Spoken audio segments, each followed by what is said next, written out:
Tayo!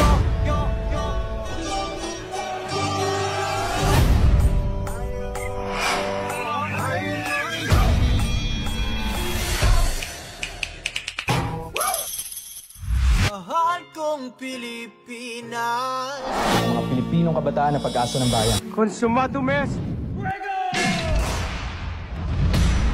Ulitin! Ang mga sedula nyo! Mabuhay ang katipunan! Mabuhay! Mabuhay ang revolusyon! Mabuhay!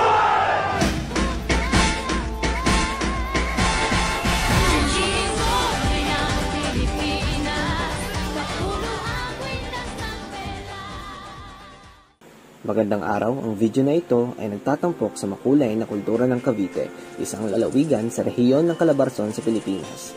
Kilala ang Cavite sa mga tanawin, masasarap na pagkain at masiglang mga pagdiriwang. Tara, samahan niyo ako sa ating paglalakbay.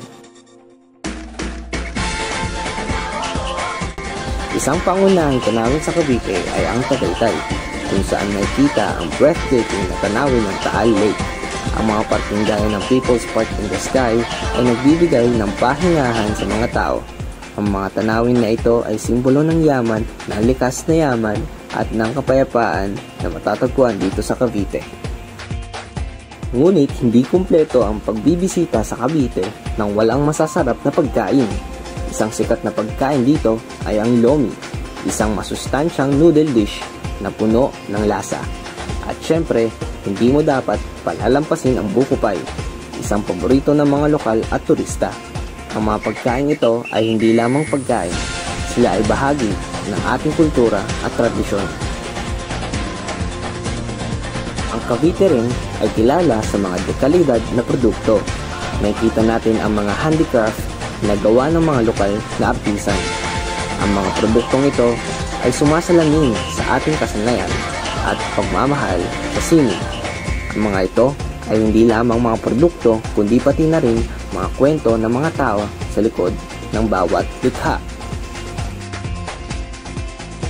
At syempre, ang mga pagdiriwang ay hindi mawawala. Ang Cavite City Fiesta ay isang masiglang okasyon kung saan pagdiriwang ang yaman ng ani at kultura.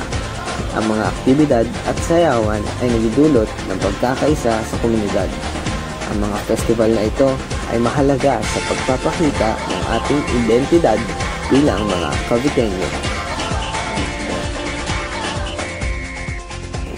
Sa kabuuan, ang kultura ng Cavite ay puno ng yaman at kasaysayan, mga tanawin, pagkain, produkto at pagdiriwang na bumubuo sa ating pagkakakilanlan.